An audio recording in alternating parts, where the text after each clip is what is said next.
The Secret Garden by Frances Hodgson Burnett. Chapter 1. There is no one left. When Mary Lennox was sent to Misselthwaite Manor to live with her uncle, everybody said she was the most disagreeable-looking child ever seen. It was true, too.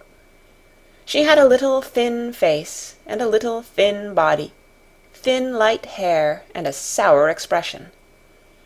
Her hair was yellow, and her face was yellow because she had been born in India, and had always been ill in one way or another. Her father had held a position under the English government, and had always been busy and ill himself, and her mother had been a great beauty who cared only to go to parties and amuse herself with gay people. She had not wanted a little girl at all, and when Mary was born she handed her over to the care of an ayah, who was made to understand that if she wished to please the Mem Sahib, she must keep the child out of sight as much as possible. So when she was a sickly, fretful, ugly little baby, she was kept out of the way, and when she became a sickly, fretful, toddling thing, she was kept out of the way also. She never remembered seeing familiarly anything but the dark faces of her ayah and the other native servants, and as they always obeyed her and gave her her own way in everything, because the Mem Sahib would be angry if she was disturbed by her crying, by the time she was 6 years old she was as tyrannical and selfish a little pig as ever lived. The young English governess who came to teach her to read and write disliked her so much that she gave up her place in 3 months. And when other governesses came to try to fill it, they always went away in a shorter time than the first one. So if Mary had not chosen to really want to know how to read books, she would never have learned her letters at all. One frightfully hot morning, when she was about 9 years old, she awakened feeling very cross, and she became crosser still when she saw that the servant who stood by her bedside was not her ayah. "Why did you come?" she said to the strange woman. "I will not let you stay. Send my ayah to me." The woman looked frightened, but she only stammered that the ayah could not come, and when Mary threw herself into a passion and beat and kicked her, she looked only more frightened, and repeated that it was not possible for the ayah to come to Missy Sahib. There was something mysterious in the air that morning. Nothing was done in its regular order, and several of the native servants seemed missing, while those whom Mary saw slunk or hurried about with ashy and scared faces. But no one would tell her anything, and her ayah did not come. She was actually left alone as the morning went on, and at last she wandered out into the garden and began to play by herself under a tree near the veranda.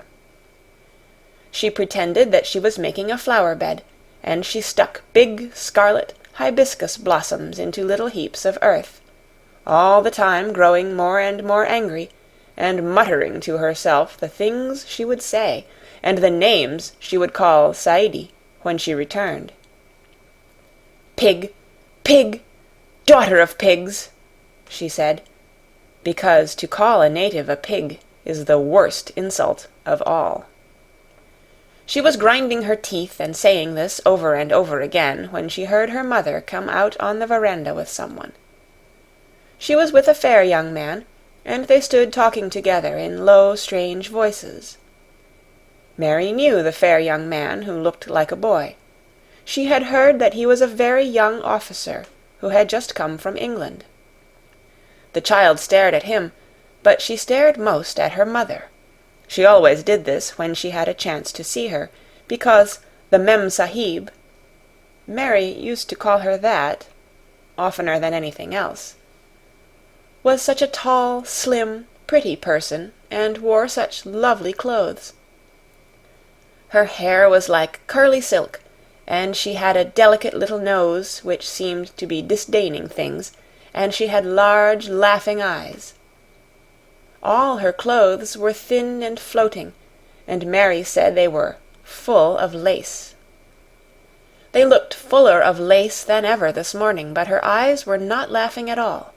They were large and scared, and lifted imploringly to the fair boy officer's face. "Is it so very bad? Oh, is it?" Mary heard her say. "Awfully," the young man answered in a trembling voice. "Awfully, Mrs. Lennox. You ought to have gone to the hills 2 weeks ago." The Mem-Sahib wrung her hands. "Oh, I know I ought," she cried. "I only stayed to go to that silly dinner party. What a fool I was!" At that very moment such a loud sound of wailing broke out from the servants' quarters that she clutched the young man's arm, and Mary stood shivering from head to foot. The wailing grew wilder and wilder. "What is it? What is it?" Mrs. Lennox gasped. "Someone has died," answered the boy officer. "You did not say it had broken out among your servants." "I did not know," the Mem-Sahib cried.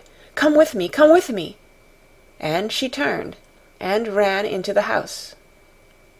After that, appalling things happened, and the mysteriousness of the morning was explained to Mary. The cholera had broken out in its most fatal form, and people were dying like flies.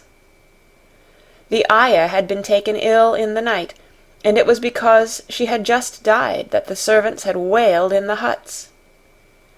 Before the next day 3 other servants were dead, and others had run away in terror. There was panic on every side, and dying people in all the bungalows. During the confusion and bewilderment of the second day, Mary hid herself in the nursery, and was forgotten by everyone. Nobody thought of her, nobody wanted her, and strange things happened of which she knew nothing. Mary alternately cried and slept through the hours. She only knew that people were ill, and that she heard mysterious and frightening sounds. Once she crept into the dining-room and found it empty, though a partly finished meal was on the table, and chairs and plates looked as if they had been hastily pushed back when the diners rose suddenly for some reason. The child ate some fruit and biscuits, and being thirsty she drank a glass of wine which stood nearly filled. It was sweet, and she did not know how strong it was. Very soon it made her intensely drowsy, and she went back to her nursery and shut herself in again, frightened by cries she heard in the huts and by the hurrying sound of feet. The wine made her so sleepy that she could scarcely keep her eyes open, and she lay down on her bed and knew nothing more for a long time. Many things happened during the hours in which she slept so heavily, but she was not disturbed by the wails and the sound of things being carried in and out of the bungalow. When she awakened, she lay and stared at the wall. The house was perfectly still. She had never known it to be so silent before. She heard neither voices nor footsteps, and wondered if everybody had got well of the cholera and all the trouble was over. She wondered also who would take care of her now her ayah was dead. There would be a new ayah, and perhaps she would know some new stories. Mary had been rather tired of the old ones. She did not cry because her nurse had died. She was not an affectionate child, and had never cared much for anyone. The noise and hurrying about and wailing over the cholera had frightened her, and she had been angry because no one seemed to remember that she was alive. Everyone was too panic-stricken to think of a little girl no one was fond of. When people had the cholera, it seemed that they remembered nothing but themselves. But if everyone had got well again, surely someone would remember and come to look for her. But no one came, and as she lay waiting, the house seemed to grow more and more silent. She heard something rustling on the matting, and when she looked down she saw a little snake gliding along and watching her with eyes like jewels. She was not frightened, because he was a harmless little thing who would not hurt her, and he seemed in a hurry to get out of the room. He slipped under the door as she watched him. "How queer and quiet it is," she said. "It sounds as if there were no one in the bungalow but me and the snake." Almost the next minute she heard footsteps in the compound, and then on the veranda. They were men's footsteps, and the men entered the bungalow and talked in low voices. No one went to meet or speak to them, and they seemed to open doors and look into rooms. "What desolation!"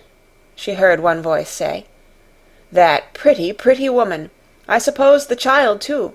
I heard there was a child, though no one ever saw her." Mary was standing in the middle of the nursery when they opened the door, a few minutes later. She looked an ugly, cross little thing, and was frowning because she was beginning to be hungry and feel disgracefully neglected. The first man who came in was a large officer she had once seen talking to her father. He looked tired and troubled, but when he saw her he was so startled that he almost jumped back. "Barney!" he cried out. "There is a child here! A child alone in a place like this! Mercy on us, who is she?" "I am Mary Lennox," the little girl said, drawing herself up stiffly. She thought the man was very rude to call her father's bungalow a place like this. "I fell asleep when everyone had the cholera, and I have only just wakened up. Why does nobody come?" "It is the child no one ever saw!" exclaimed the man, turning to his companions. "She has actually been forgotten." "Why was I forgotten?" Mary said, stamping her foot. "Why does nobody come?" The young man, whose name was Barney, looked at her very sadly. Mary even thought she saw him wink his eyes, as if to wink tears away. "Poor little kid," he said. "There is nobody left to come." It was in that strange and sudden way that Mary found out that she had neither father nor mother left, that they had died and been carried away in the night, and that the few native servants who had not died also had left the house as quickly as they could get out of it, none of them even remembering that there was a Missee Sahib. That was why the place was so quiet. It was true that there was no one in the bungalow but herself and the little rustling snake. End of Chapter 1.